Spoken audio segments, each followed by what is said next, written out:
So just before the break, I had described an exact algorithm for solving this generalization of the DSP called the triangle density subgraph problem. And so in the DSP case, we had Aris presented an algorithm due to Charikar, which was a two-approximation algorithm. A very similar idea can go through for the triangle density subgraph problem. In particular, the way you adapt the algorithm is, instead of removing the vertex of the smallest degree, you remove the vertex v that has the smallest triangle count. So you have the count of triangles for every vertex. You keep removing the one that has the smallest triangle count. So you create a sequence of graphs, and among this set of n graphs, you output the one that has the largest triangle density. And this is a three approximation. And as you can imagine, the k-click DSP admits a k approximation algorithm where in every iteration you remove the vertex v that has the smallest k-click count. So let me show you first some experimental findings on a very small network, more for qualitative purposes. I will discuss timing and runtimes later on. So what I have here is we have a network called football. It's a small network on with few hundreds of edges. So DS is Goldberg's algorithm, the max flow algorithm that Ari showed. 1/2 approximation is Charikar's 1/2 peeling algorithm. TDS is the exact algorithm I discussed just before the break. And 1/3 approximation TDS is the peeling algorithm where you remove the vertex with the smallest triangle count. So we have this network. We run 4 algorithms, and we measure 4 different things.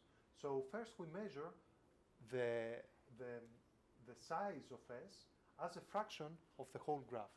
So this is, as you can see, for instance, the densest subgraph Goldberg's algorithm outputs as the optimal solution the whole network. Okay. 2 delta is the average degree of the output. Fe is, let me remind you, the number of edges induced by S divided by S choose 2. So if this is 1, then we have a click. And then we have the average triangle density. So the average number of induced triangles by S. So how do we observe? The first thing we observe is that if you look, the optimal solution of Goldberg's algorithm and the 1/2 approximation, they're exactly the same. There's a small typo here. Okay. So this phenomenon is observed on many real-world networks. In particular, what you observe is that the optimal algorithm and the approximation algorithm tend to be very close in their performance. And the same happens for the exact triangle density subgraph problem and the 1/3 approximation. So you can observe we get exactly the same output. So the second observation I would like to make now is to contrast these 2 objectives. So here, the density subgraph problem outputs the whole graph as optimal solution, and it's far away from being a click. At the same time, this set of algorithms finds a set of 18 vertices with edge density 0.48. So it's way closer to being a click. Okay? This is very encouraging. So we're going to see if this actually holds for more data sets. And as you can imagine, this is going to be the case. Typically on real-world data, as soon as you move from the density subgraph problem to the k-click DSP, then you start getting tighter sets of vertices which resemble large near clicks. One remark I would like to make quickly about Charikar's algorithm is that Ari said it's a two approximation algorithm. A question that we didn't discuss before is whether this 2 approximation is tight or we didn't analyze the algorithm well enough. Well, it turns out to be tight, and you can verify it very easily on a graph that is a union of 2 things. So G1 is a complete bipartite click with D lowercase vertices on the left side, D uppercase on the right side, and G2 is the union of D clicks. Each one has D plus 1 vertices. So if you let D lowercase be way lower than D uppercase, then if you run Charikar, you will see that the output solution turns to be the bipartite. The optimal solution is the bipartite clique with density approximately equal to D, whereas the Charikar algorithm will return a clique of size D plus 1. So it's a tight approximation. However, as we saw from the previous slide, the performance, so real data are not adversarial. They don't look like this.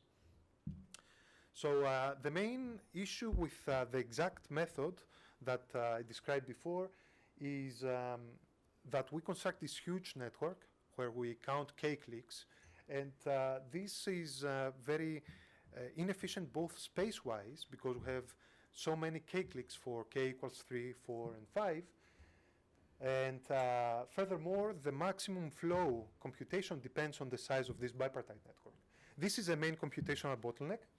And let me say that the k-clique counting part is not an issue, and I'm going to show you results on really big graphs later on, where there exists very efficient algorithms for counting k-cliques based on arboricity type orderings.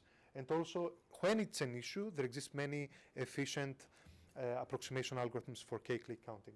In particular, this one is it's a joint work with Erasmus Pay, is state-of-art work without any assumptions on the graph.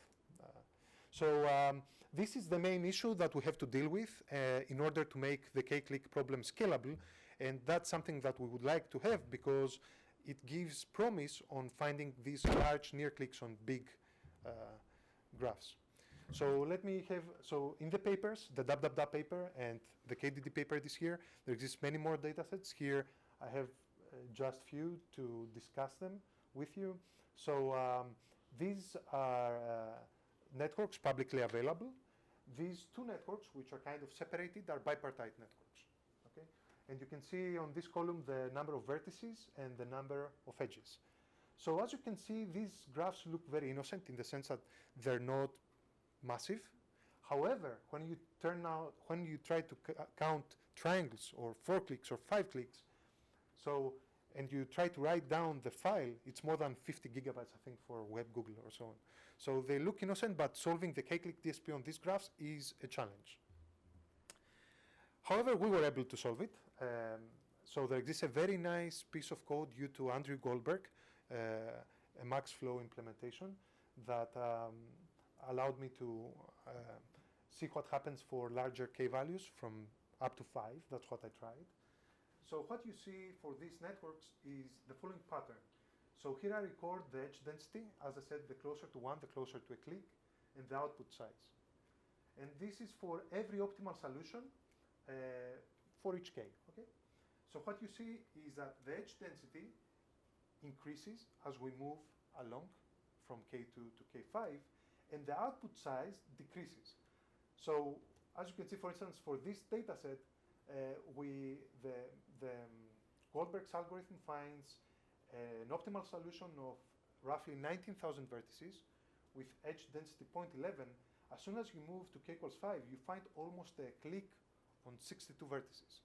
This is a very rigorous scalable approach towards this very hard problem. And you can see that this holds for all data sets. One more interesting thing is that this idea I described, maximizing the average k-clique density, can be generalized to bipartite networks, where instead of course, we don't have 3 cliques, but we have two cliques. So what you can see is, I didn't show you the network construction for this. You can find it in the KDD paper of this year. But what you see is that as soon as you move from the densest subgraph problem, so PQ11 is order of the biclique. So if it's a 1-1 biclique, it's just an edge. So this is the densest subgraph problem for bipartite graphs. You see that the density of the bipartite clique is very low, far away from being a bipartite clique. As soon as you move to higher values, you start finding very interesting bipartite subsets of vertices, which are much closer to being bipartite cliques. So as I said, scalability is an issue, and for this reason, I worked with Michael Mitzenmacher, Richard Penk, Jakub Pachotsky, and Shencheng Xu on scaling this promising approach to really large networks. And sampling was the most promising idea. So we proved the following densest subgraph sparsifier theorem, which claims the following. First, I would like to make briefly a short abstraction by thinking both problems, the k-click DSP and the p-cube bi-click DSP, as a hypergraph problem. Okay? So in this hypergraph, consider that you have a hypergraph. You actually don't want to construct this thing, but think for a moment that you have a big hypergraph where every hyperedge corresponds either to a k-click or p-cube bi-click. So what you're going to find is a densest subgraph in this hypergraph. Okay? So for a moment, I'm going to abstract this problem in this way in order to state a very general result that applies to both the k-click and the p-cube bi-click DSP problems. So what this theorem says is the following. So suppose that I ask you whether there exists a subset of vertices U such that the density is greater or equal than D. So what you can show is that if you sample every hyperedge with probability roughly 6 log n over D times epsilon square, then you can prove that for all subsets of vertices with density at least D, in the sparsified hypergraph, the density is at least 1 minus epsilon times C log n. That's the expectation when you sample with this amount of probability. At the same time, So every S has the same probability of being sampled? Sorry? Every hyper S has the same probability of being sampled? Yeah, exactly. So you sample uniformly. And at the same time, for all subsets U that have density 1 minus 2 less than 1 minus 2 epsilon times D, then you can guarantee that the density in the subsampled hypergraph is never more than 1 minus epsilon times expectation with high probability. Why is this theorem hard to prove? What's the main technical difficulty? So for those of you who are familiar with Chernoff bounds results in a failing probability which is 1 over a polynomial. However, what you want to do here, and then, typically you take a Chernoff bound and a union bound. However, here, the number of bad events is exponential. So that's the main, so even if intuitively sampling should have worked, that was the main obstacle of proving that it actually works really well. It gives a 1 plus epsilon approximation. The expected speedup is 1 over PD square. Of course, the speedup depends on the maximum flow algorithm that you use. So I assume that we use a state-of-the-art algorithm of max flow due to Orlin. And the expected space reduction is 1 over PD, which is the sampling probability. Furthermore, it gives very naturally a single pass streaming algorithm for this problem. Why? Because whenever a new edge comes, you toss a coin. So let me make just one observation here. So where is it? Okay, so you can see here that the probability is log n over D. But when you have a graph, you can always lower bound D by m over n.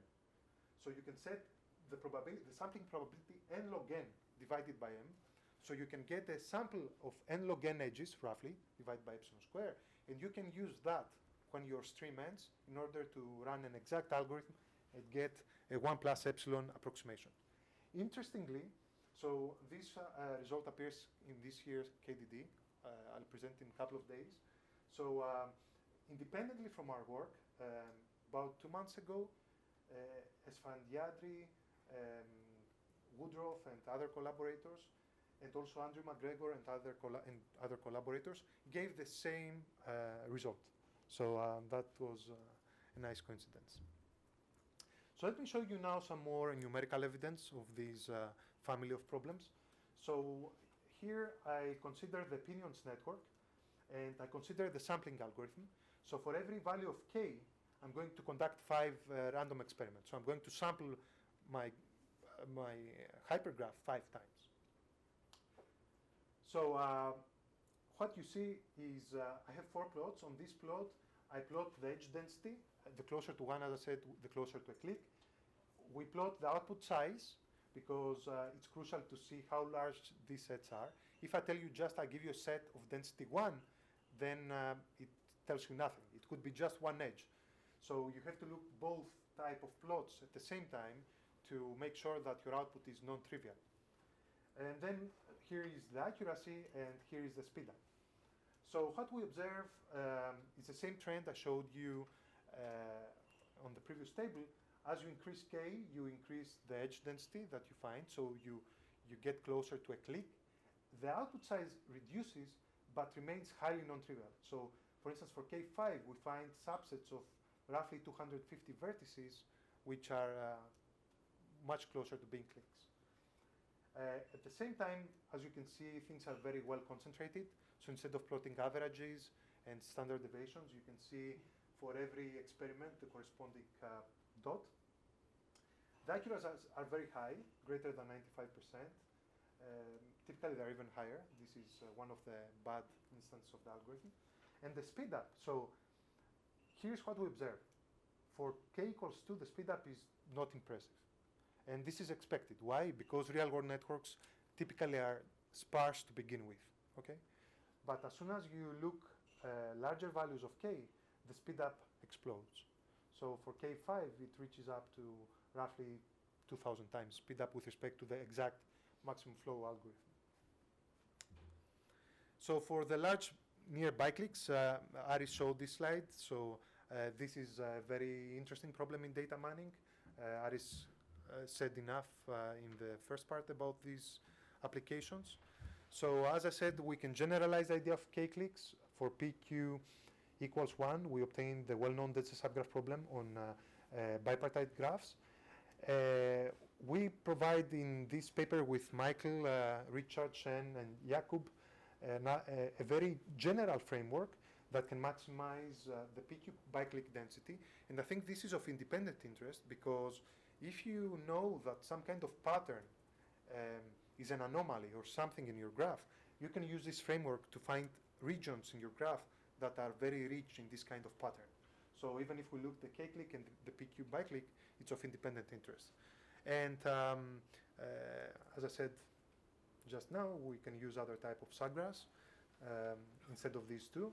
And we can justify really significant speedups. Here, rho star is the optimal density. So you can see how significant speedups that we can obtain with respect to the exact max flow algorithm. So I showed you these data sets before, just as a reminder here again. So I claimed that it's not a big issue to count k-clicks and bipartite clicks. So this is true. Here you can find some counts. So this is a number of triangles, number of k4s, k5s, and here are the respective runtimes in terms of seconds. Okay. So as you can see, these are exact counting algorithms. For even larger networks, one can use approximate things. But you can count k5s in the web Google graph in 36 seconds. That's not bad enough. That's not bad. And similarly for bipartite networks as well. You can see the counts and the respective runtimes in seconds. So some more insights on this sampling scheme. I would like to show you some numbers. So these plots have two y-axes. On the left side, you can see the average accuracy. On the right side, you can see the speed up. Same here. So I have one plot for every k value. And we range the sampling probability from 1 down to some very small value. And what you can see is, okay, so when the probability decreases, the accuracy decreases and the speed up increases. So I tend to think of this plot in this way. So as I sample more aggressively, my speed up increases, my accuracy drops. But you can see that you can achieve very good trade-offs between these points. For K2, as I said, graphs are not very dense to begin with. So if you condition, let's say, on accuracy 90%, you can get a speed up of roughly 5 times, as I showed earlier. But as soon as you go for the problem that we were interested in solving and is computationally hard, in contrast to the DSP, the speedups become more impressive. The accuracies also tend to be, so here I start sampling from point 1. All the other values give accuracy 1. So you can see that you can get very good accuracies and very significant speedups. So same thing for K4 and K5. here the speedups, as I said, increase more. They reach the order of thousands of times, and here the tenths of thousands of times. And the reason is these networks are very rich in these small cliques or bipartite cliques. So some observations with respect to ranging P. We always know that the optimal density is lower bounded by the whole graph, the density of the whole graph, upper bounded by the clique. So as I said, for the streaming case, you can actually set P to be n log n divided by m. However, a much more efficient strategy is to be very optimistic. Start with a very aggressive value of P. So let's say guess that your density is towards this side, and then perform 5 randomized experiments. Try to deduce concentration. So there exist tools, rigorous tools, using Chebyshev's inequality. If you don't deduce concentration, you increase your p-value, you double it, and you continue doing this until you deduce concentration, and this will introduce an extra logarithmic factor in the total runtime. So this is a very, very efficient strategy, instead of being, n log n over m, the sampling probability. So as I said, the speedups for K2 are valuable, but are not impressive, and that was expected. However, for the larger values, they became substantial, and we were able to solve this problem on really large networks which span several gigabytes. So this is, sorry.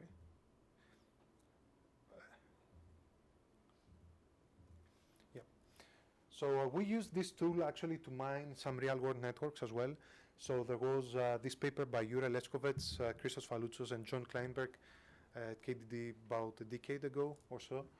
So they looked at dynamic networks. So there's this interesting line of research where people try to come up with better stochastic model of real-world networks, or try to find anomalies on existing networks using different algorithmic tools. So what we got was a patent citation network which spans 37 years, and you can see the dates here. And what we looked was this type of new statistic. It hadn't been looked before, the densest subgraph problem and the triangle densest subgraph problem. So here you can see the densities, the optimal densities. You can see that the triangle density increases way faster than the edge density, which is surprising. Probably something weird is going on. Even if you can see that the number of edges grows faster than the number of triangles. That was surprising. So it indicates some sort of local addition of edges, and that was the intuition. These two somehow contradict each other, and we looked at the dataset and the outputs in more detail, and what we found was, okay, so this trend of row 2 and row 3 increasing is observed in dynamic networks. And as I said, it's mild, up to 95, but then it explodes.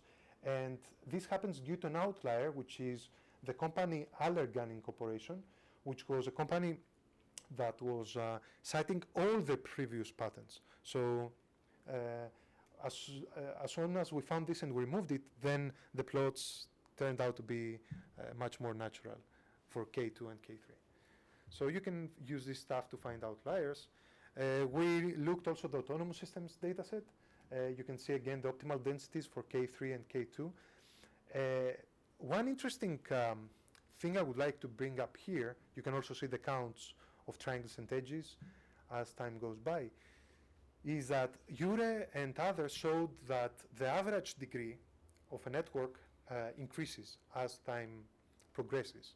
Here you can see that the average optimal density remains pretty much the same. It increases, but not as much as the out degree. So you can use this kind of information in order to better understand where the edges are placed during your evolution. Okay, so in this example, the edges, as time goes by, are not added in the K core, in the optimal set. They're added outside. That's very interesting, I think. Time evolving networks. So yeah, so we looked also some random graph models to see how well they perform with respect to the real world findings. Bottom line is that they look very different. So we tried some seeds. So we looked stochastic Kronecker graphs, which are supposed to be one of the best models out there to model real-world networks. What we found out was very different patterns with respect to the plots I showed you a couple of slides before. So you can see that the optimal edge density increases, the optimal triangle density stays the same. We observed something very different from this. So now I would like to discuss a little bit more the scalability issue further. So a very nice algorithm due to Bahmani, Vasilvitsky, and Kumar led to the first efficient streaming algorithm for this problem, which used log n over epsilon passes, and also efficient MapReduce algorithm. The idea is a generalization of the Charalampos algorithm. Instead of removing every time one vertex, you remove many vertices simultaneously. Well, you don't know that there are many to begin with, but I'll explain why later this is happening. So you start with S and S tilde to be the whole vertex set, and in every iteration you look the vertices I in your current set S that have degree within S, within your current graph, less or equal than 2i's times 1 plus epsilon times the average density of the set. You look this set alpha of S, you remove it, and you continue. And every time you find something that has greater density than your current value, then you make this substitution for S tilde, which is going to be our output. That's what the algorithm returns. And as I said, this is a 2 plus 2 epsilon approximation, and outputs after log n over epsilon rounds when epsilon is small. You can see here the number of rounds. And let me quickly sketch the idea of the proof. So fix any optimal solution S star, and you consider the first round when a node V becomes removed. Call U the set of vertices at that point, the same kind of argument with Kuller-Saha. So what you know is that from one slide that Ari showed, that the degree of V within S star is lower bounded by the optimal density. So we know that the whole S star, by our definition, is a subset of U.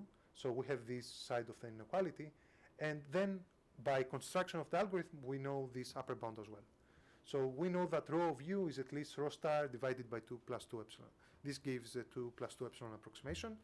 And the idea of why you need log n over epsilon rounds is the fact that, I won't do the math, but let me say that in every round you throw out a constant fraction of the vertices in your graph. It's simple to prove. So you know that in every iteration you throw out a lot. So after log n over epsilon iterations, you're done. That's the high level idea of this thing.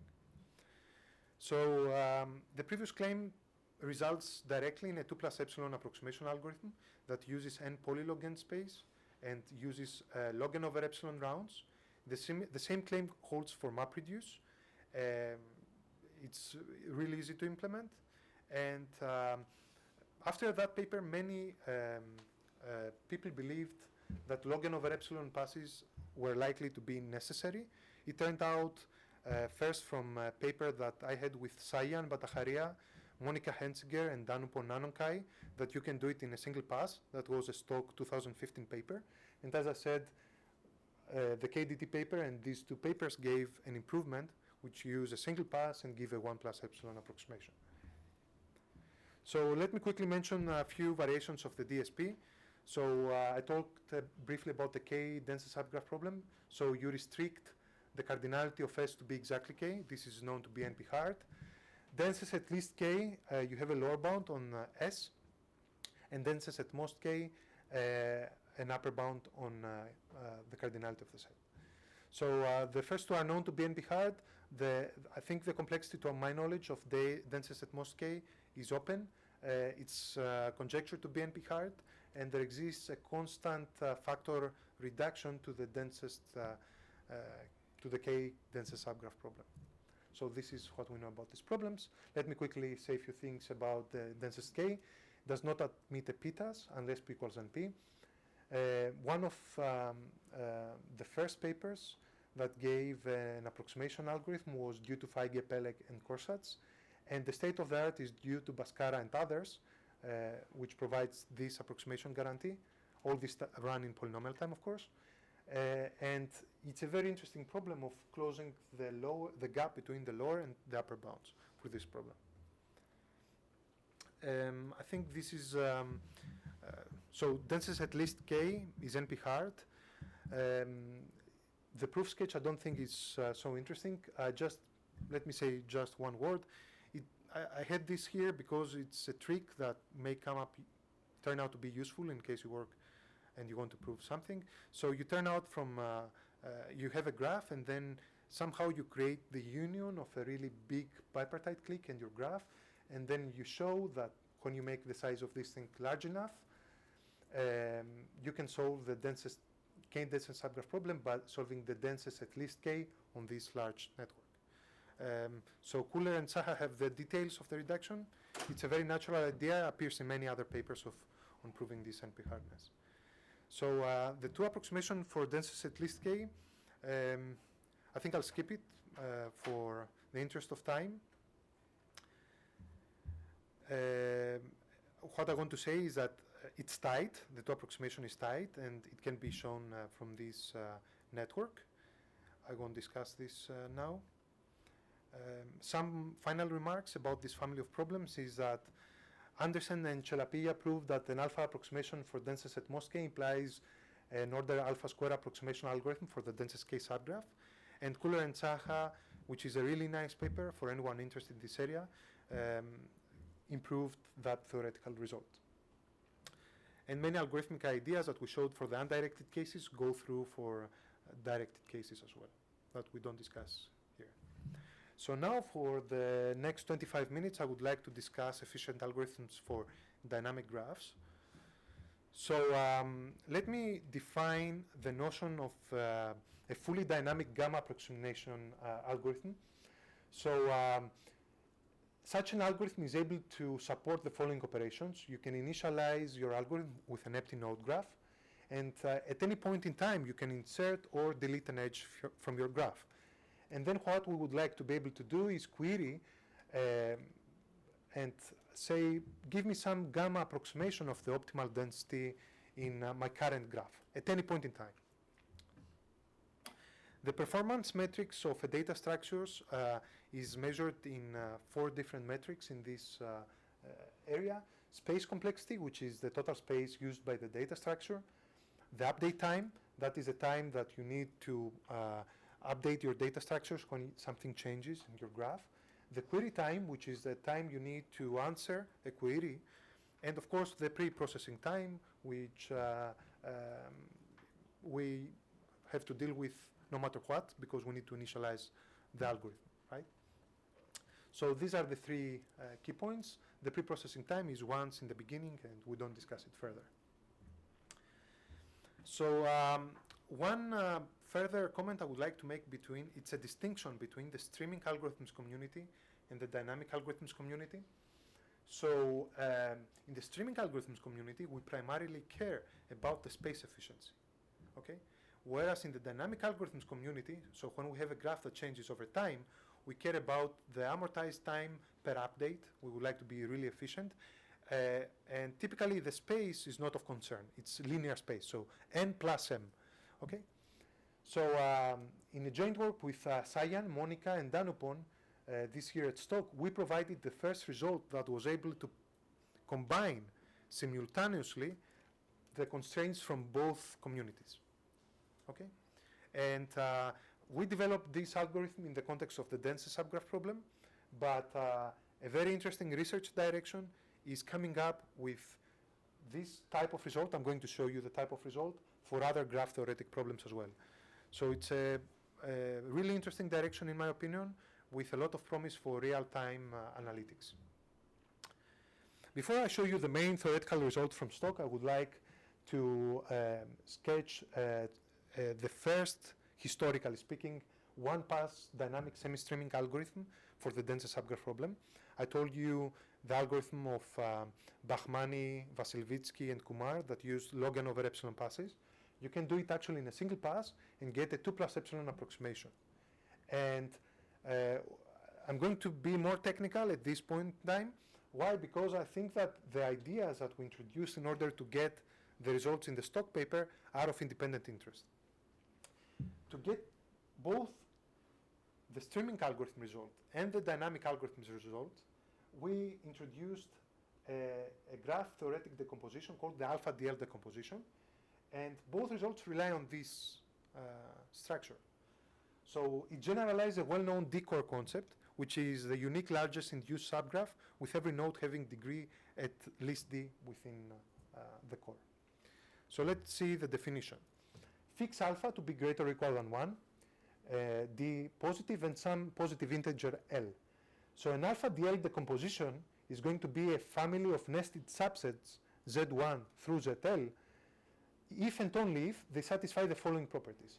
Z1 is the whole vertex set, and then from layer I to layer I plus 1, we definitely keep all vertices V within Zi, whose degree is at least alpha times D, and we definitely remove the vertices whose degree is less than D. So recall that alpha is greater or equal than 1, okay? So this, you can think of this alpha parameter as a slackness parameter, as a laziness parameter that we're going to use in order to be efficient in our updates. Why does it generalize the D-core concept? Well, if I ask you, I give you a graph and ask you, does there exist a D-core, what would you do? The thing that you would do is you would remove every vertex that has degree less than D. And if by the end you end up with an empty set, then there exists no such thing. As I told you, by definition, in the D-core, every vertex has at least degree D within that set. And if you end up in a set that you cannot remove anything, that's a D-core, okay? So you can see that this generalizes the concept of D-core because that's exactly what you would have to do if you would have to compute and answer this kind of query, does there exist a D-core in my graph? So let's see some key properties of this decomposition. So if D, okay, so first I set L to be 2 plus log n over epsilon. So asymptotically speaking, this is log n over epsilon for epsilon small. If D is greater than 2 times 1 plus epsilon times the optimal density D star, then you can guarantee that the last layer in this decomposition is going to be empty. And if D is less than D star over alpha, you can guarantee that the last layer is going to be non-empty, and furthermore, you can use this hierarchy of subset Z1 through ZL to find one very dense subset. That's a key property of this decomposition. And I would like to remind what Aris has mentioned, and myself, that when you have an optimal subset, dense a subgraph, then the degree of any vertex V in S star is at least the density D star. And furthermore, recall that the optimal density is lower bounded by M over N and n minus 1. So how do you turn this thing into an algorithm? I'll give you the rough idea. So we know D, the range of D, I showed you in the previous slide. I'm going to discretize it in increasing powers of 1 plus epsilon. So I need roughly log n over epsilon such powers. For every k, I'm going to construct an alpha DKL decomposition where dk is exactly this value here, okay? And I'm going to look, so I have log n over epsilon alpha DKL decompositions, and I'm going to look for the index k prime, which is going to be as large as possible, as long as the last layer is going to be non-empty. And what we can guarantee for this dk prime is that it's a 2 alpha times 1 plus epsilon approximation. That's a key property of the alpha DL decomposition. We use it heavily. And furthermore, instead of just asking queries about the optimal density, you can actually ask, give me also a subset by using this decomposition. So let me sketch the streaming algorithm. So the intuition is that if we sample every edge with probability roughly log n over D, so this hides logarithmic factors, we can create an alpha DL decomposition with high probability. Here is the formal result from the paper. So if you can follow me, so if we randomly sample m times polylog n over D random edge samples, then we can use this set S to construct an alpha DL decomposition using n polylog n space. So what you can do, you can take a sub-sample of your graph, and then you can use that to construct this thing with high probability. That's what this theorem says.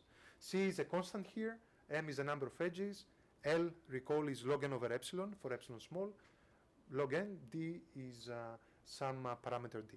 Recall that we're going to try out a logarithmic number of D values.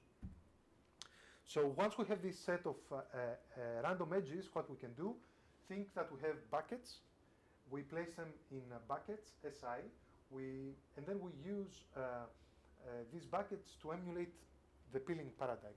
So we evenly partition them in groups S1 through SL minus 1, and then we set Z1 to be the whole vertex set.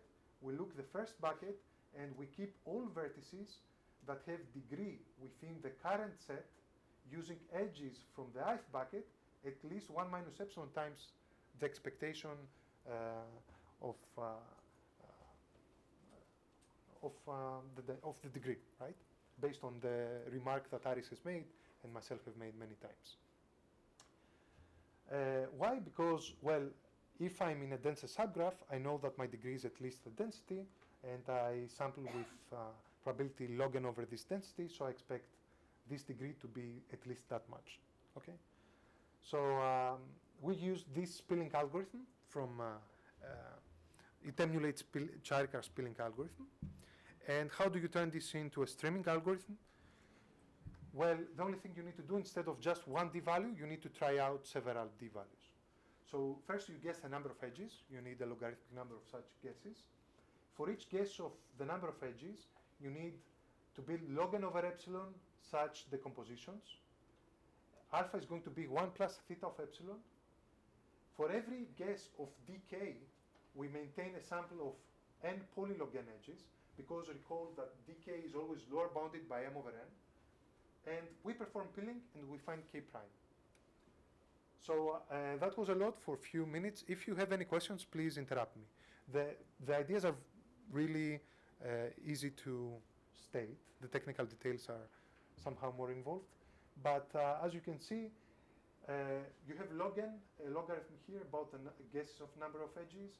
You have log n possible values of dk, log n over epsilon.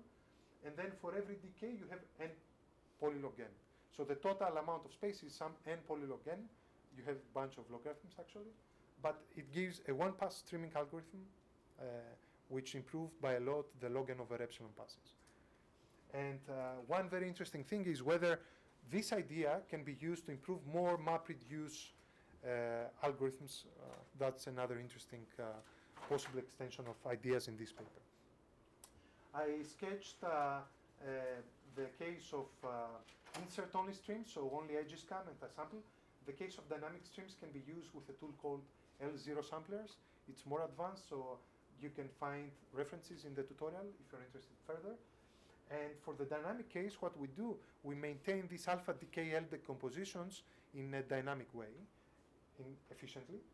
And the main trade-off that we were trying to find in this paper was to find a value of alpha which is large enough that would allow us to be lazy in order not to update our data structures all the time, but at the same time it would be small enough in order to result in a good approximation. And turned out that this value of alpha was 2 plus epsilon. And the proof is based on a potential function argument that you can find in the stock paper. So here is the main result from the stock paper, which, as I told you, I think introduces a very interesting line of research. So what we showed in this paper is the fact that if you have a dynamic scenario where epsilon is some constant between 0 and 1, and you have a polynomial number of changes, updates in your graph, then you can process the first t updates with high probability in a dynamic stream and ensure that all these conditions are satisfied. First, you use n polylog n space. So instead of using linear space, you use n polylog n, closer to linear. So we have space efficiency. We have a 4 plus epsilon guarantee. At any point in time, you can ask me what is a denser subgraph, and I can give you a 4 plus epsilon guarantee.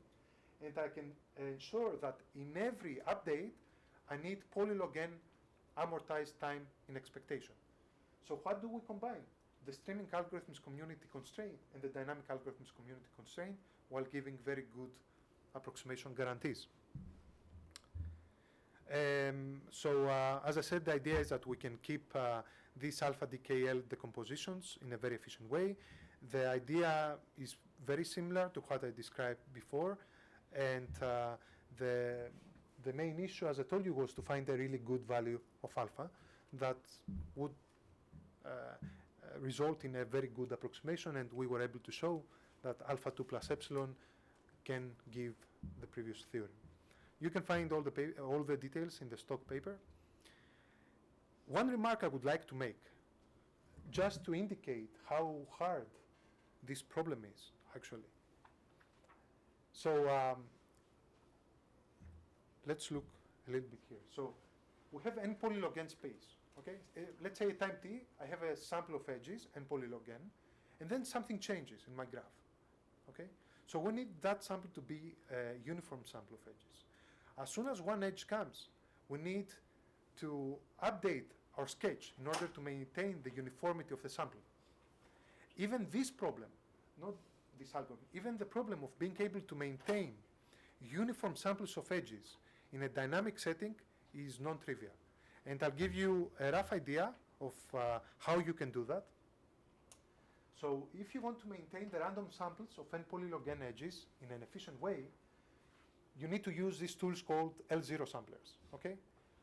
So when you add a new edge or remove an edge from your graph, you need to invoke them. An L0 sampler returns you one random edge, okay? So if you want n polylog n edges, you need that many L0 samplers. And each one of them requires a polylog n update time. So if you naively use these tools, L0 samplers, every time something changes in your graph, invoke them again, then you get a terrible amortized time per update. Yes? Just remind me what an L0 sampler is. So an L0 sampler, you have a stream of items coming. Think that you have a universe of n items, and you get to see alpha I plus 1 if alpha I was inserted in your stream, or alpha I minus 1. So you have a stream, so you have a vector that gets updated in every update of the stream, and you would like to be able to output a non-zero coordinate of that vector with uniform probability. So a vector, it gets updated by plus 1s or minus 1s, and what you would like to be able to do, you would like to be able to output a coordinate of that vector, which is non-zero. So let's say you have 10 non-zero coordinates, you would like to output one of them with probability roughly 1 over 10. That's what the L0 sampler can do for you. So if you want to sample edges uniformly from a dynamic stream, dynamic streams that means that you have edges either coming or getting deleted, you would like to invoke this kind of tools that can sample one random edge from this update stream, dynamic stream. So that's why we use L0 samplers. I haven't defined them. They're more advanced sampling tools. So in insert-only streams, you can toss a coin for every edge. In dynamic streams, they're more involved. I have references in the tutorial with Aris. They're much more sophisticated sampling tools. And the goal is to have very good update time. So something changes, we'd like to require a small amount of time in order to output this kind of coordinate. That's the idea of L0 samplers. So instead of using one L0 sampler for every edge and looking, something comes and we need to run n polylog n L0 samplers, we use a trick. We use a hash function which maps the set of all possible edges into n polylog n buckets. So Sk is the number of random edges for dk. And when something changes, so an edge comes or gets deleted, we hash that edge, we find the corresponding bucket, and we invoke the L0 sampler just for that bucket. So that's how we get a much better update time instead of naively invoking every L0 sampler for every edge. To make the analysis go through, we used this L-wise independent hash function to be n polylog n-wise independent. We use a very efficient hash construction scheme. So these are technical details. You can find more in the paper. And as I said, that's the thing I would like to outline, is that this theorem opens the direction towards single-pass semi-streaming algorithms over dynamic streams with polylog n update and query times. One last thing, independently from our work, last November, Epasto, Silvio Latanzi, and Mauro Sozio gave a 2 plus epsilon approximation algorithm using polylog n amortized time per update, using linear space, so not n polylog n. But the problem, they make a very strong assumption that deletions happen uniformly at random in your graph. Whereas in our paper, we didn't assume anything. That could be adversarial, arbitrary, edge deletions. That's what complicates a lot the analysis. So I'm done. Do you have any questions for this part? Otherwise, Aris can take over for problem variants.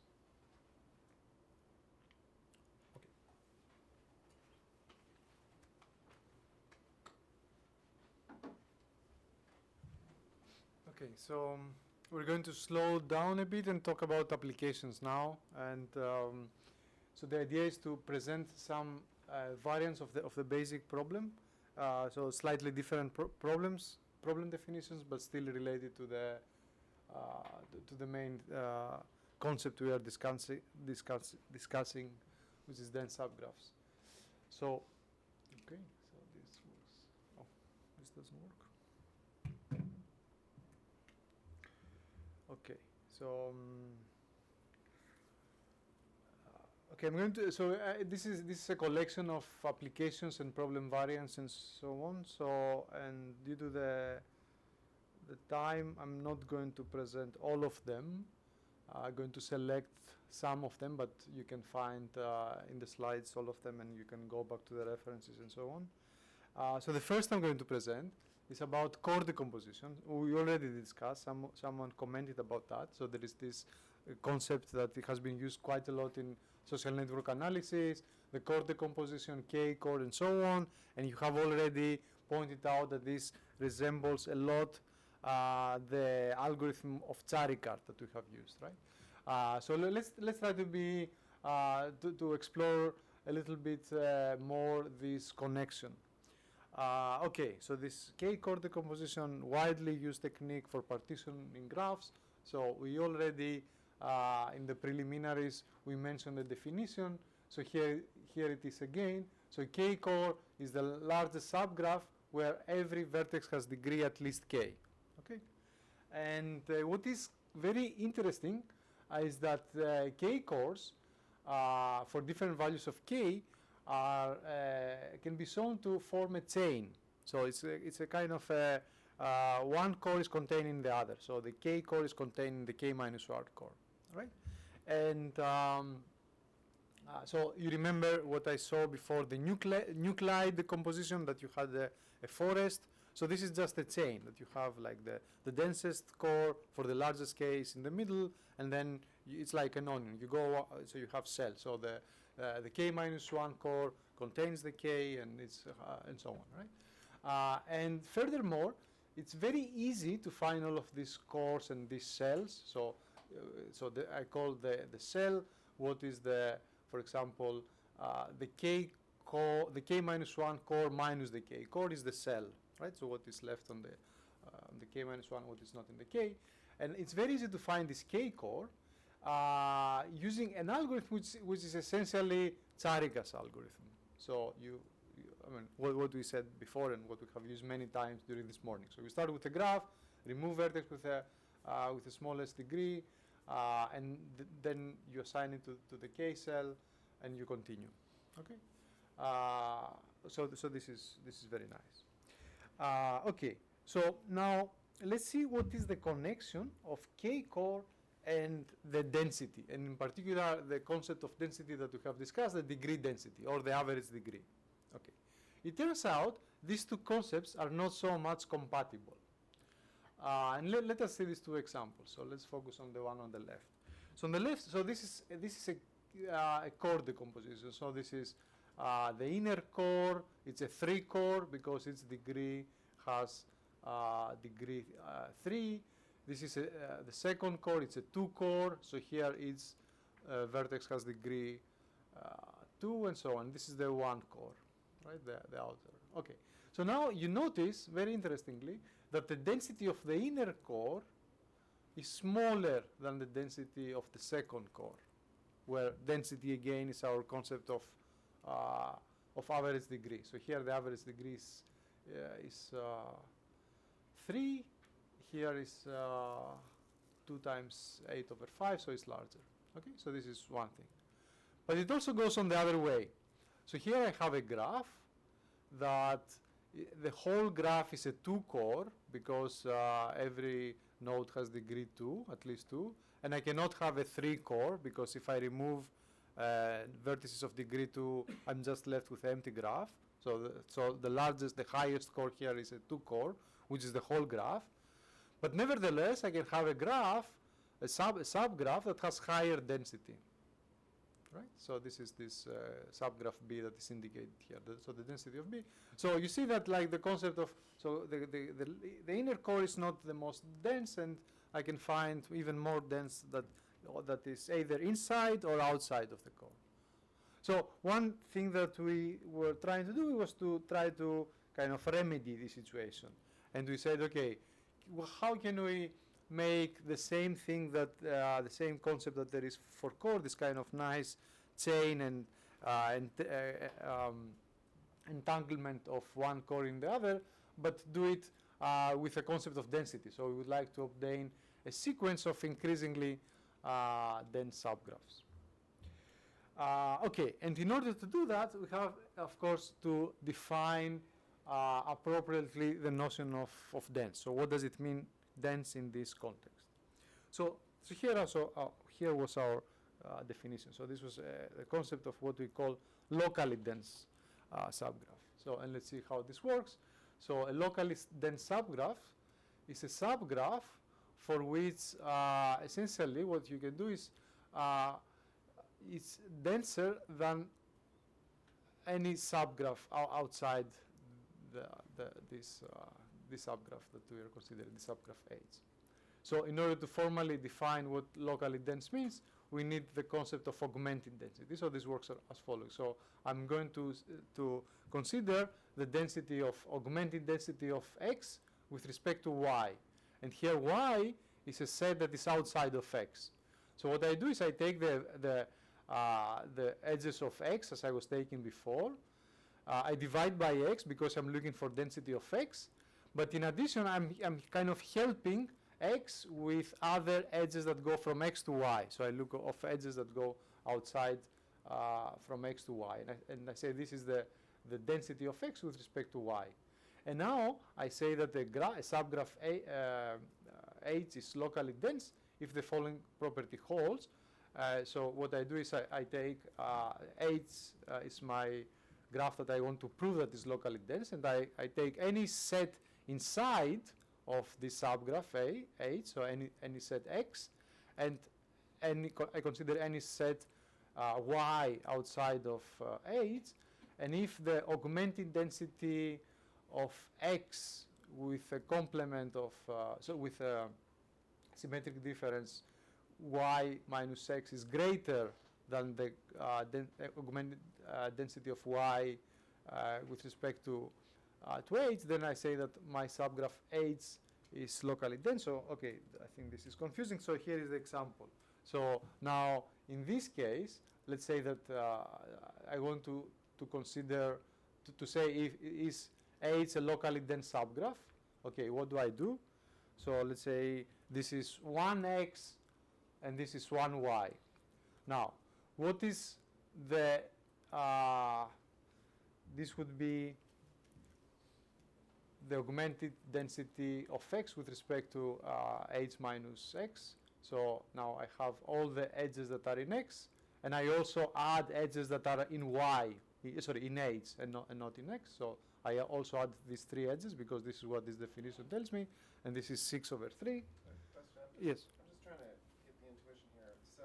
So the idea is that you're saying any subgraph of H is denser than any subgraph outside of H. So H there, Y is a subgraph outside of H, or sort of Y, H, F, and G form a subgraph outside of H. So the intuition is that, okay, Is then, that equally dense as, let's say, this X?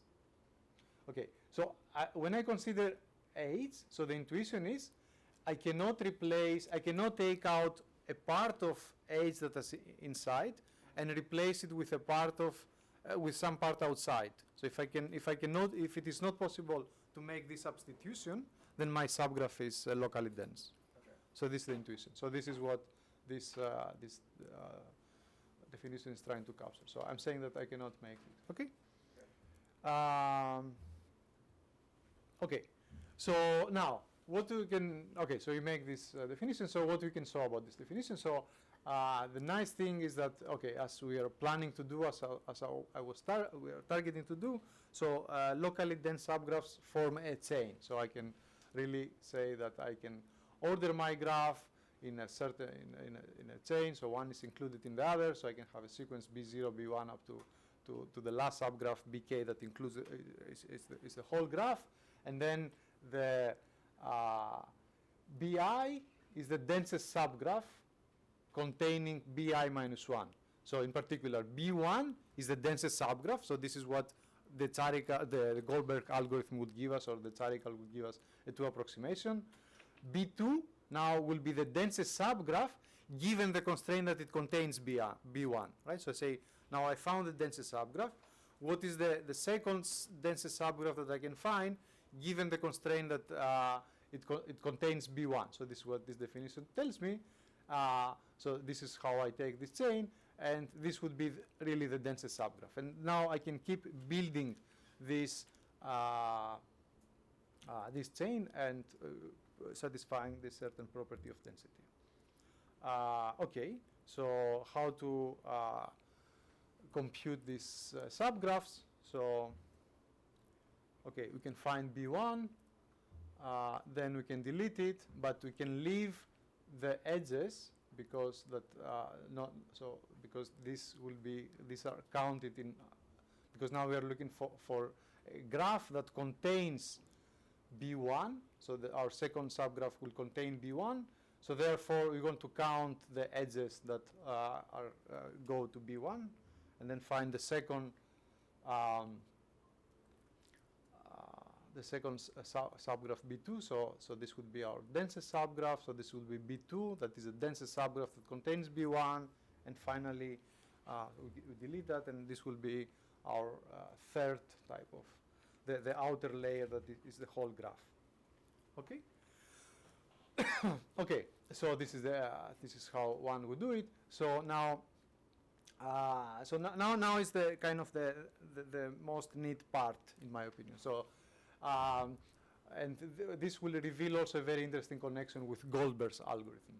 So we define a function which is actually, let's say, define a graph.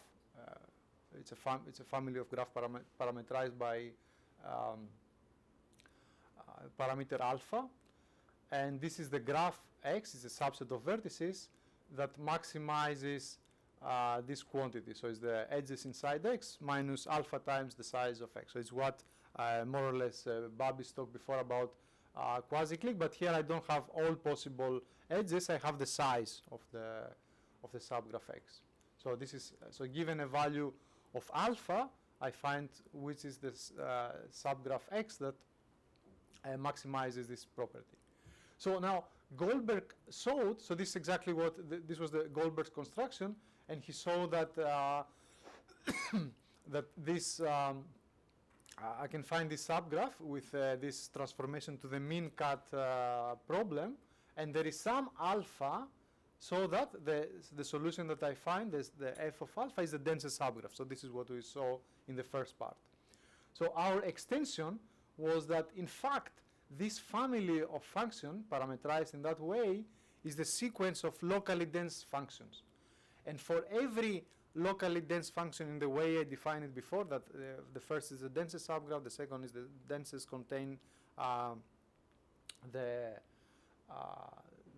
first one, and so on. So this sequence of graph is given really by varying the values of parameter alpha and obtaining the next graph whenever a next graph is given by a new value of alpha. Okay, And this means that I can really do that efficiently. I can devise divide and conquer algorithm that I have. I can start by the two extremes, the empty graph and the whole graph, and all these locally dense graph are in between, and I can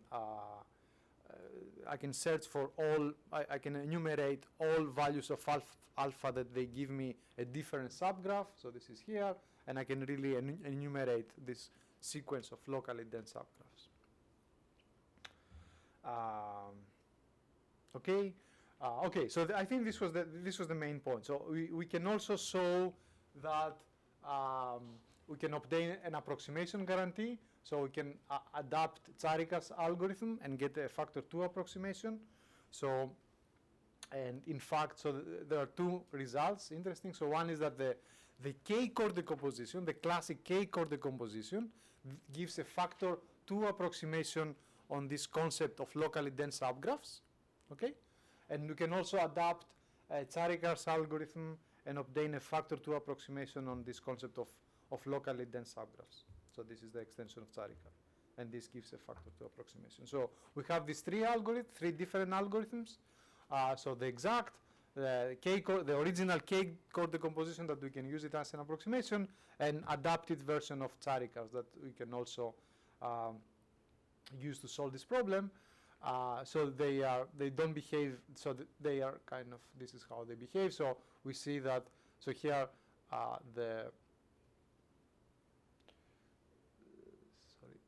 are the index. So, okay, so this is,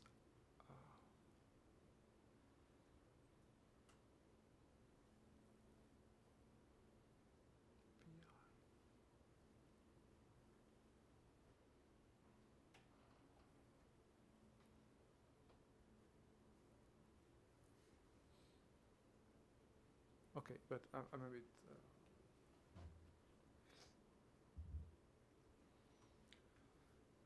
Okay. Anyway, the point is that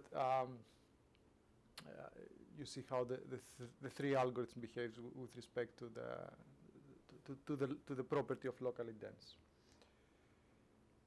Okay. So this was about how one can try to adapt the concept of k-core decomposition and for the concept of density, and how one can obtain such a chain of dense subgraphs, locally dense subgraphs. And for future work, we would like to consider different density functions, not just the average degree. So how can you do the same type of decomposition with different functions, and also how you can adapt for the size. So again, here we don't have any control to say that I want, for example, this course or this locally dense subgraph to have a certain constraint on the size. So this is also quite interesting. Yes? When we're talking about decomposition, Yes. Density function, is this... I truly talk about the chain. We're talking about this, building this hierarchy, is that right? Or So- are we talking about a partition? So in that case, it's not a it's a hierarchy, but it's not really a tree. It's a chain. So it's So you have a network. So you have the densest subgraph or the core, and then you have the second layer. Right. So it's just one chain. So.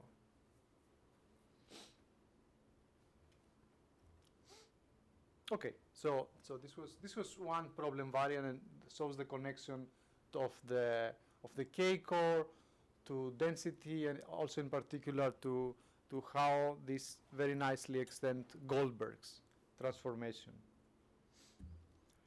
Okay, so the second problem I will talk is about community search. So here, one thing that we have been talking all the time is that I'm given a graph, and I want to find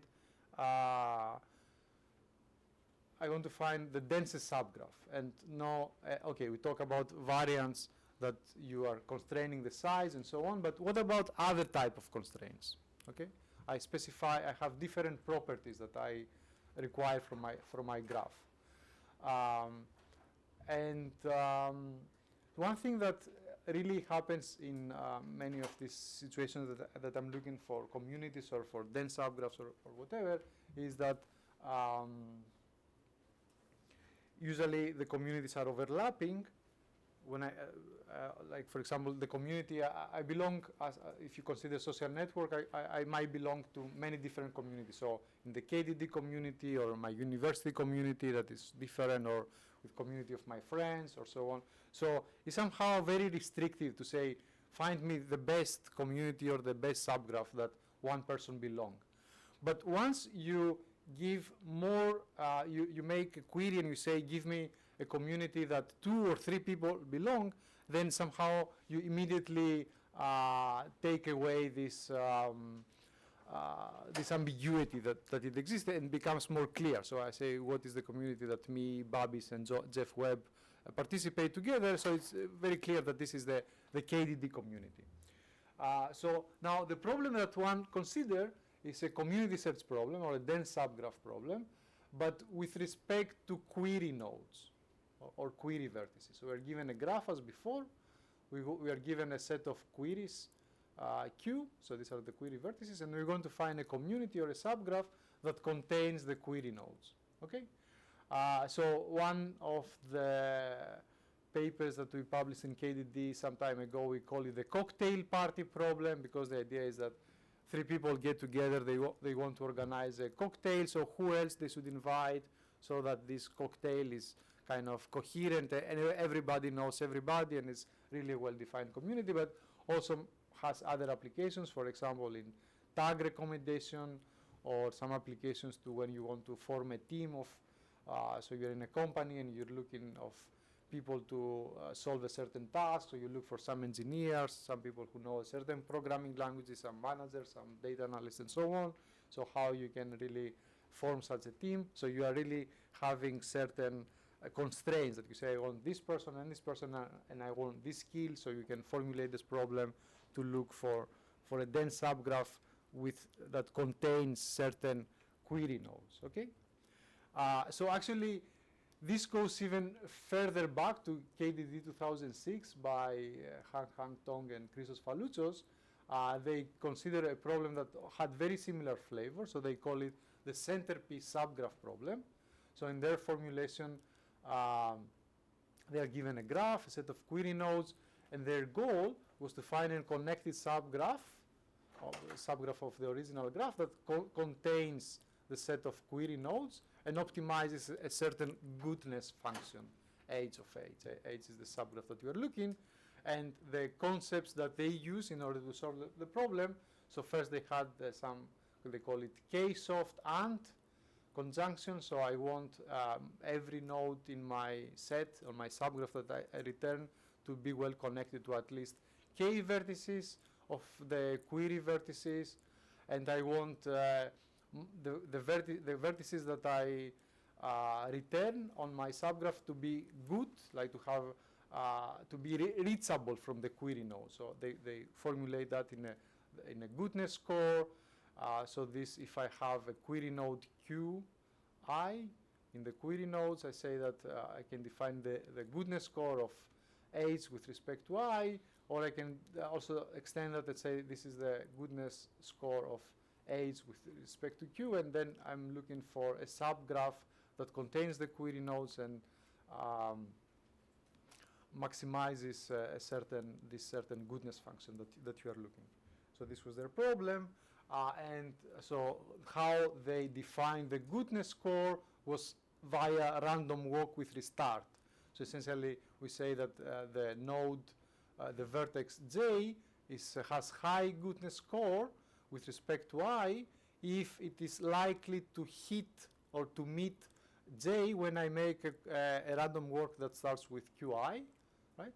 And they say that now this extends to the whole set of query nodes. So the goodness function of j is high with respect to q if the probability of meeting j is high when I make a random walk that starts at k vertices of q, and then they propose a greedy algorithm of how to build this centerpiece problem, like vertex by vertex. When you start from the original, you find the first and you continue.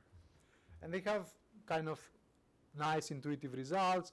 So they run it on the DBLP graph, where the vertices are authors and the edges are co-authorships, and they say, okay, if I look for the, so here these nodes are the query nodes, and these are the centerpiece, like the nodes that you introduce in order to make the graph that contains the query nodes well connected.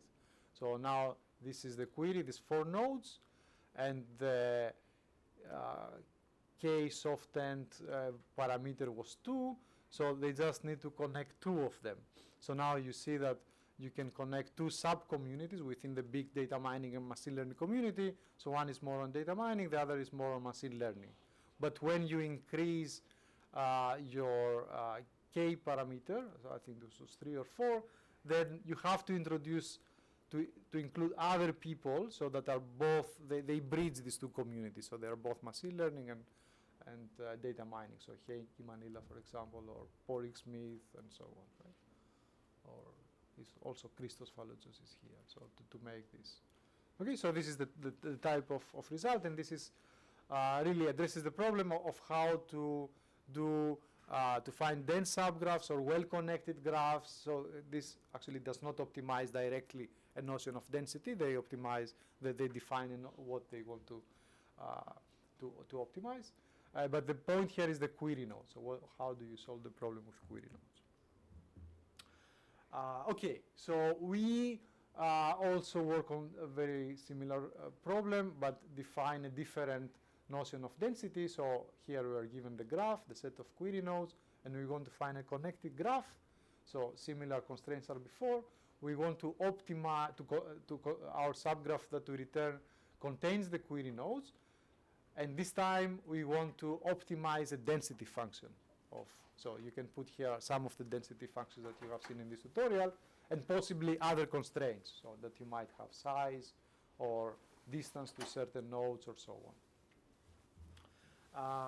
So one of the problems we faced was what we call the free rider. So if these are my query nodes, and I want really to optimize to maximize average degree, if I have a community that is very well connected but far away, I might take it together, because putting this together just increases the average degree.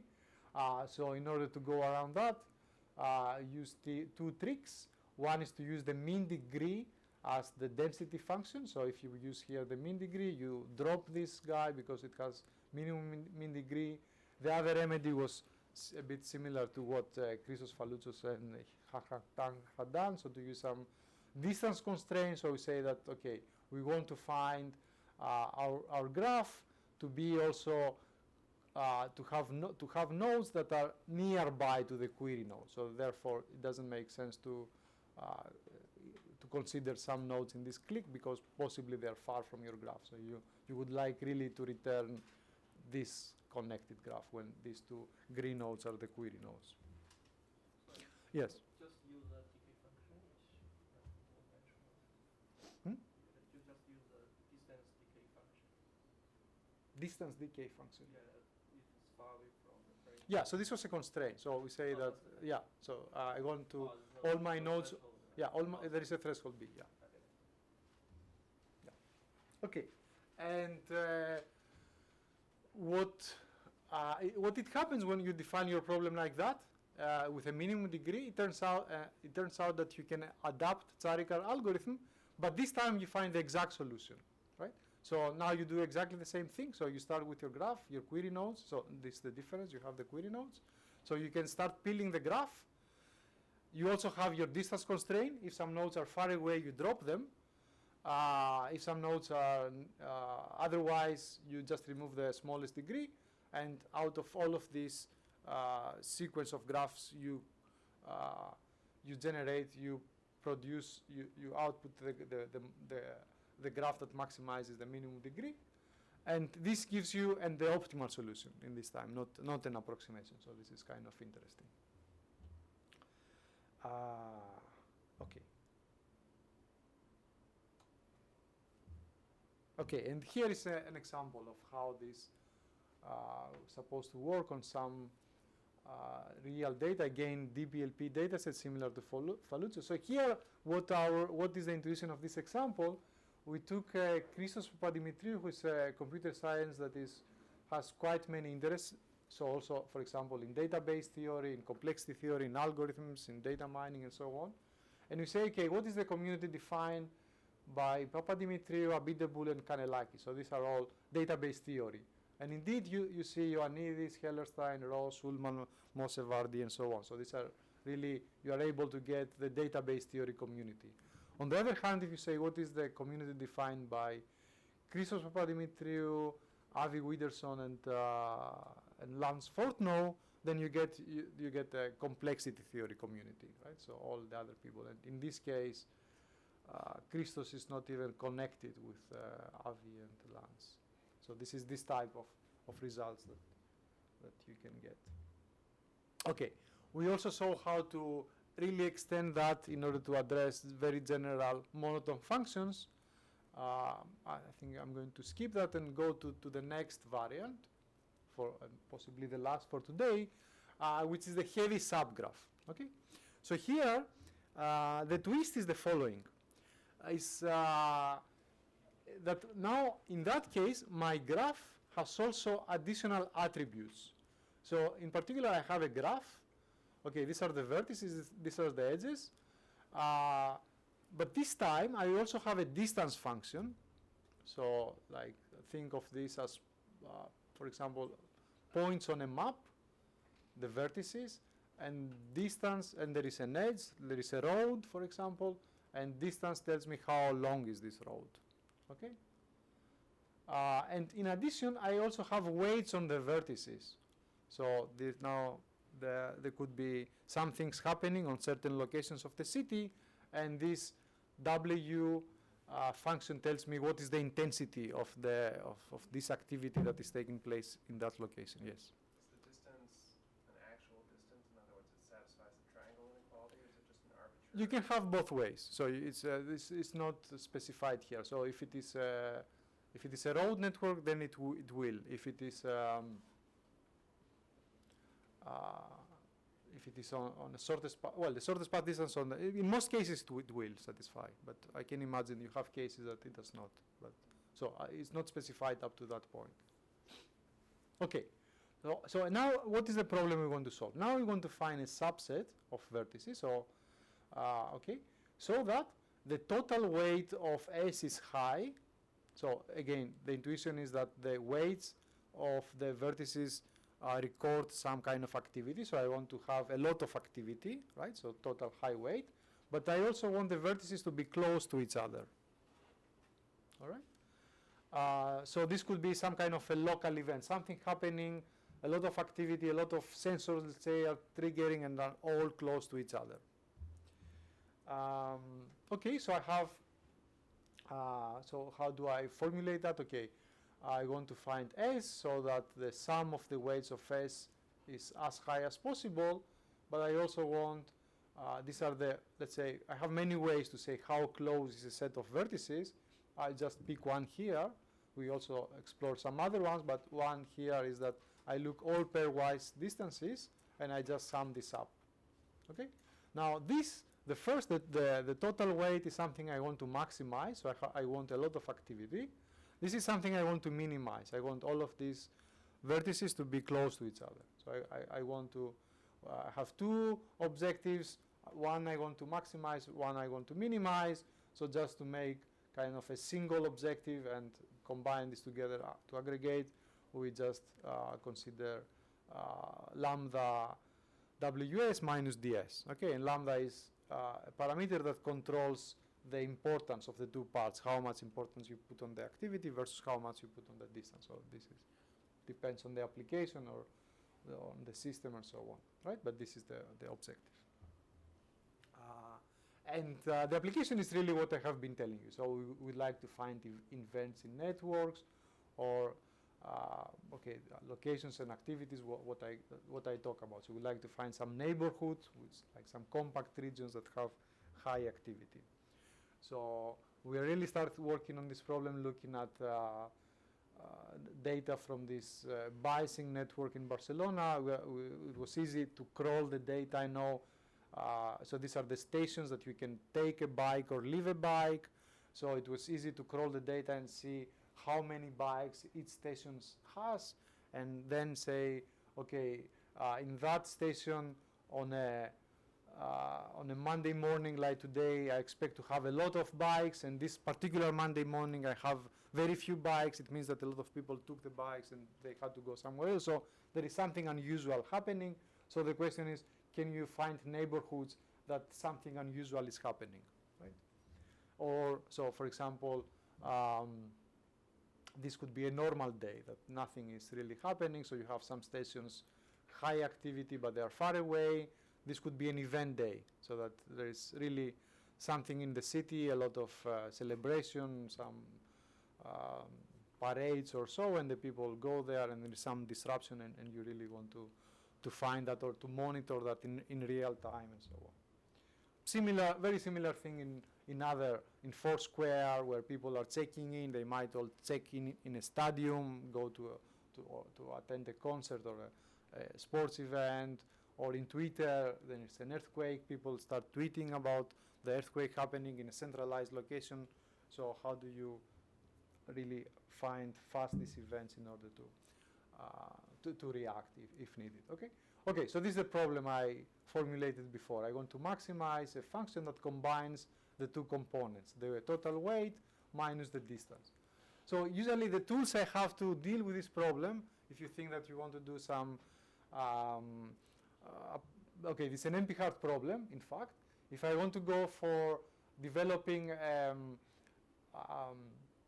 an approximation algorithm, so this function can be either positive or negative, so depending on the S. So in order to ensure non-negativity, so we add a constant term. So this term, these are all the pairwise distance on the whole graph. So this term dominates that, this minus here. So this term is non-negative. So now I can start talking about approximation algorithms and so on. So and these are the type of results that we can obtain. So this is my function. So one can show that this function is submodular.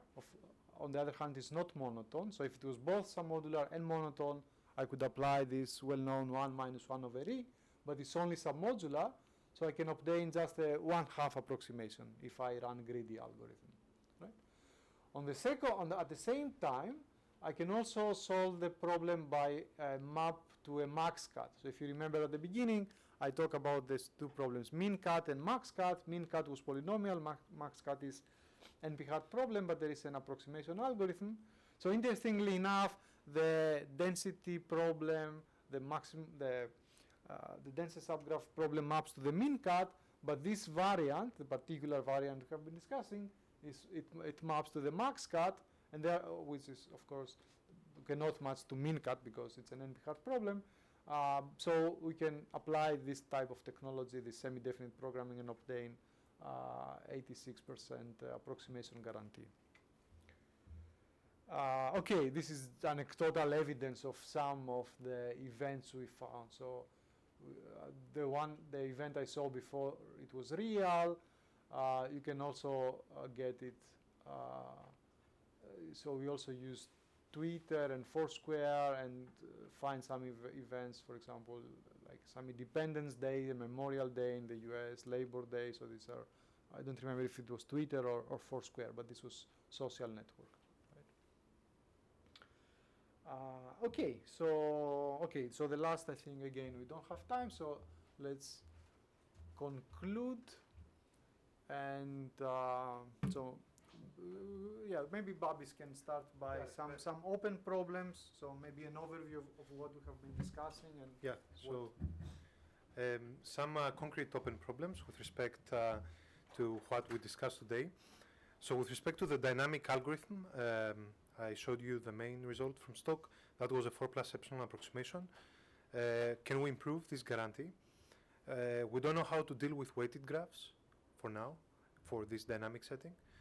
And the amortized time I showed you was in expectation, not worst case. So what you would like to be able to say is that whenever I do an update in my graph, I always require at most polylog n time. What we showed is that in expectation you require that amount of time. This is another interesting problem. And finally, coming up with similar type of results for other graph-theoretic problems like shortest paths is a very interesting direction. We actually realized, so even if it's not explicitly stated, for the connectivity problem, you can combine a space-efficient streaming algorithm of AN and others, and the fully dynamic algorithm of Capron and others. So for the connectivity, we can do this, but for other type of graph-theoretic problems, getting good amortized times and low space complexity is a very interesting direction. So then the lower bound case is also very interesting from a theoretical perspective. Recently, Monica and Danupon and one of their collaborators proved, again in Stock 2015, that if you want to actually solve the densest subgraph problem exactly on dynamic graphs, you require order n time, but this doesn't exclude 1 plus epsilon, let's say, approximation. So trying to understand the gap between the exact and the approximate case in terms of lower bounds is very interesting. I showed you the densest subgraph sparse-fire theorem, and there exists certain graph-theoretic problems for which it works. For many others, it doesn't work. For instance, for triangle counting and other subgraph counting, you can actually give very good approximation guarantees.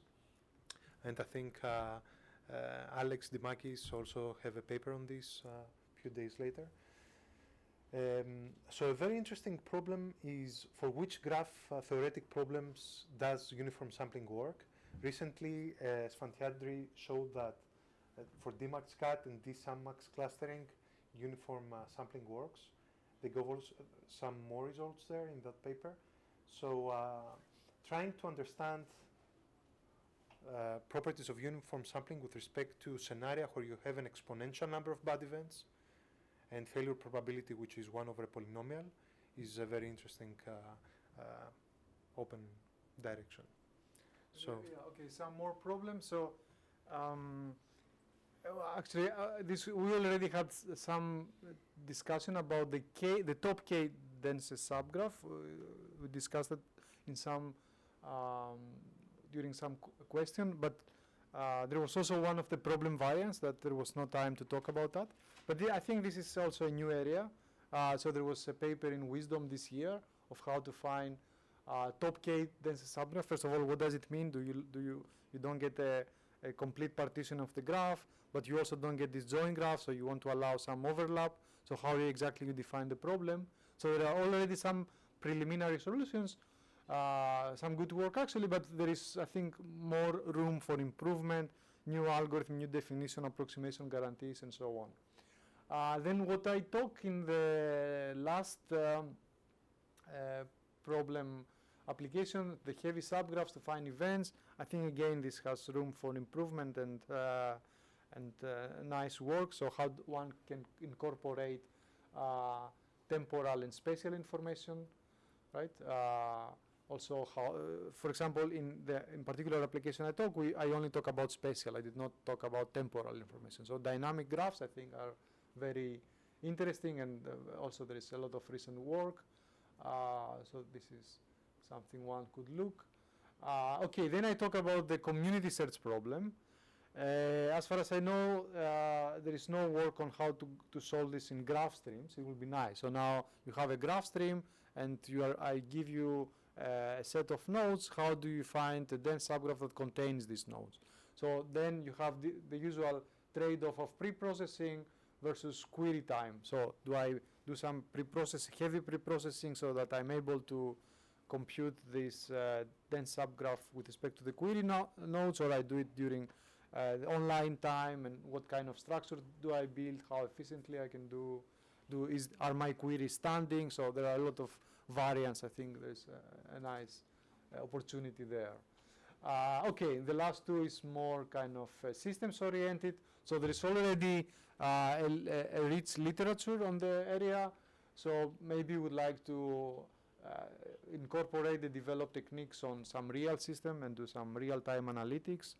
Or use the existing tools for some real-world applications like the one that we described at the beginning. So some of Bobby's code is here. Also some of other code there is one can find also in the website of my group. We also upload all the code and share. Okay, so these are the open problems from our side. So are there any questions? I think we can stop here. So any remarks, any comments, any suggestions?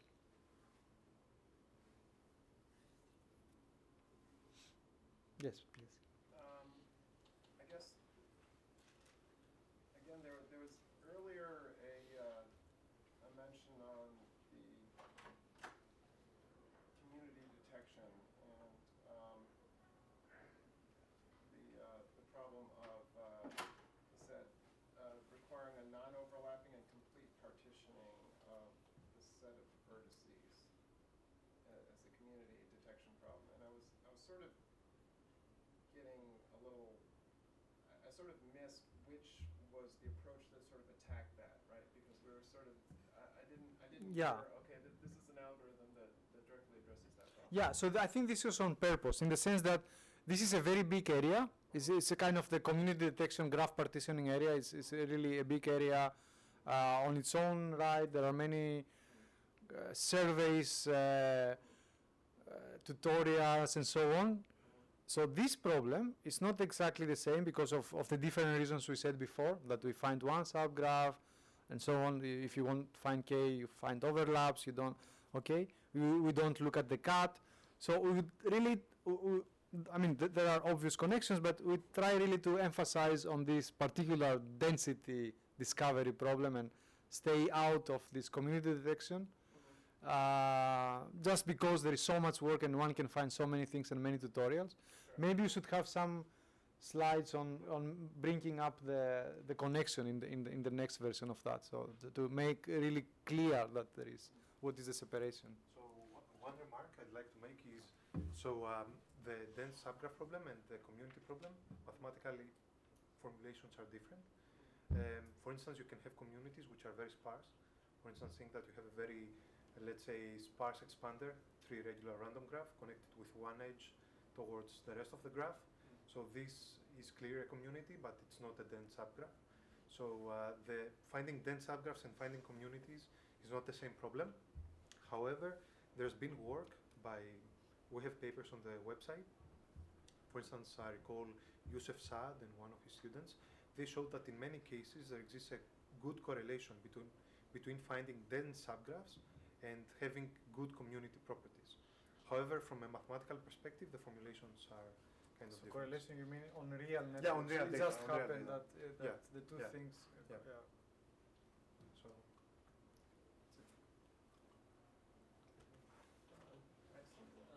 Code decomposition and the density subgraph are somehow similar in the sense of like one is the average degree, another is minimum degree. Can you give us some comments, say like in the real applications, which one is like, we cannot say which one is better, but the good news and. so do you want more? Do you want me to take? So what is the average degree versus? Average degree versus? So he made the comment that. So they're very similar, and what I showed was that if you are able to answer these queries of the form, does there exist a decor, you can get a very good approximation to the densest subgraph problem as well. So in this landscape of related work for finding dense subgraphs, in the last bullet we have polytime solvable objectives, and DSP and cores are very well related. I showed the generalization of the DSP to the K-clip DSP. You can also generalize the corresponding ideas to cores.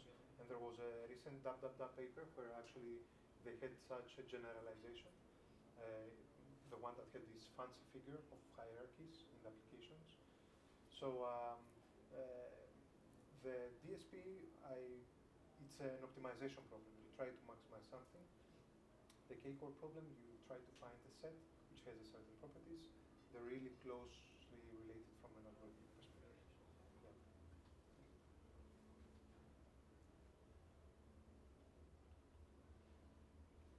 Okay. Thank you.